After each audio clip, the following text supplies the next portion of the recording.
අද බලමු ChatGPT එකටද හොඳටම සිංහල පුළුවන් නැත්නම් Nova AI එකටද කියලා.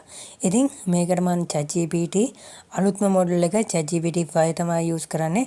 Nova AI එකේ තියෙන මොඩල් එක Nova N4 full version එක තමයි use කරන්නේ. ඉතින් බලමු දෙකෙන් කෝකටද හොඳටම සිංහල ට්‍රේන් කරලා තියෙන්නේ සහ සිංහල හොඳටම පුළුවන් මොන මොඩල් එකකටද කියලා. ඉතින් NHPLK YouTube channel එක subscribe කරලා එකතු වෙන්න ඉස්සරහටත් මේ වගේ videos බලන්න. Nova AI app එක download කරලා නැත්නම් දැන් app එක download කරන්න. ඒ වගේම website එකෙන් ඔයාලට app එක ගන්න පුළුවන්. ඒ වගේ website එකෙත් use කරන්න පුළුවන්. ඉතින් ඒවට අදාළ links description එකේ සහ comment section එකේ දාලා ඇති. ඒ වගේ website එකට යන්න පුළුවන්. එහෙනම් ඉතින් වැඩි කතා නැතුව video එක start කරමු. හරි මේ විදිහට ඇප් දෙකම ඕපන් කරගත්තා. ලෝඩින් ස්පීඩ් එක අතින් සෑහෙන ස්පීඩ් එකකින් ඇප් එක ලෝඩ් වෙනවා Nova AI එකේ. ඒක කියන්නේ ඕනේ ChatGPT ට වඩා. ඊට පස්සේ දෙකේම අලුත් chat එකක් ඕපන් කරගන්න. මෙන්න මේ simple prompt එක තමයි ඉස්සෙල්ලාම try කරලා බලන්න යන්නේ. hi you are කොහමද? basic prompt එක. මේ prompt එක දෙකටම දෙනවා මේ විදිහට. එතකොට අපිට දෙකෙන්ම response එකක් එනවා. Nova AI එකෙන් ගොඩක් හොඳ සිංහල response එකක් ඇවිල්ලා තියෙනවා. ඔයගලන්ට පේනවා ඇති ඒක. හැබැයි ChatGPT එකේ අපිට English language එකෙන් සිංහල ලියලා තමයි දාන්නේ. අපි සාමාන්‍යයෙන් මැසේජ් කරන්නේ එන්නේ විදිහට තමයි response එක එන්නේ. නමුත් ඒකෙත් අඩුපාඩු තියෙනවා. නමුත් අපිට Nova AI එකෙන් හම්බෙන response එකේ ඒ සිංහල අකුරු ඒ අක්ෂර මාලාවට හරියන විදිහට වචනවල කිසිම වෙනසක් නැතුව response එක බලා ගන්න පුළුවන්. එහෙනම් අපි next prompt එකට යමු. හරි ඉතින් දෙවෙනි prompt එක විදිහට මම දෙන්නේ මට ශ්‍රී ලංකාව ගැන full details paragraph එකක් ලියලා දෙන්න කියලා.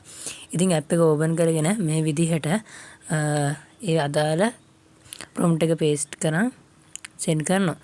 හරි ඊට පස්සේ ටික වෙලාවකින් ChatGPT ලියන්න පටන් ගත්තා. හරි Nova AI එක ලියලා ඉවරයි.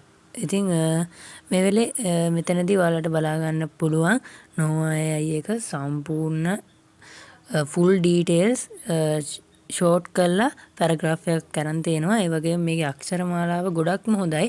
කිසිම තැනක අඩුපාඩුවක් මට බලා ගන්න හම්බුන්නේ නැහැ. 100%ක් අක්ෂර මාලාව හොඳට හසුරවලා තියෙනවා. ඒ වගේම අවශ්‍ය details ඒ කියන්නේ ඇතුළත් වෙන්න ඕන අවශ්‍යම details ටික add කරලා තියෙනවා. අනවශ්‍ය කිසිම දෙයක් නැහැ. එතකොට ChatGPT එක පැත්තට ආවොත් ChatGPT එක වෙනදට වඩා ඉස්සෙල්ලා response වලට වඩා ගොඩක් හොඳ response එකක් මේකෙදි අපිට දීලා තියෙනවා. එතකොට ChatGPT එකේ මේ පාර අක්ෂර මාලාවත් හොඳයි. අක්ෂර මාලාවත් ගොඩක් හොඳ මට්ටමකට ඇවිල්ලා තියෙනවා. නමුත් මම මේකෙදි ඉස්සරහින් තියන්නේ Nova AI එක මුලින් ඉඳන් බලනකොට. ඉතින් ඔයාගේ අදහස කමෙන්ට් කරන් යන්න. ඉතින් කාටද හොඳටම සිංහල පුළුවන්? එහෙනම් කමෙන්ට් කරන් යන්න පල්ලෙහා කමෙන්ට් සෙක්ෂන් එකේ.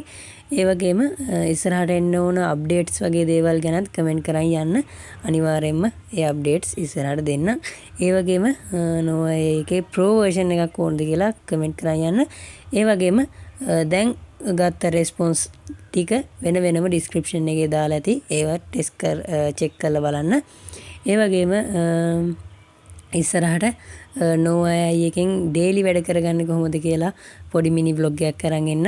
ChatGPT වෙනුවට Nova AI කොහොමද use කරන්නේ කියලා. ඉතින් ඒ වගේම තවත් අලුත් වීඩියෝ එකකින් ඉක්මනටම හමු වෙමු. NHPLK YouTube channel subscribe කරලා එකතු වෙන්න.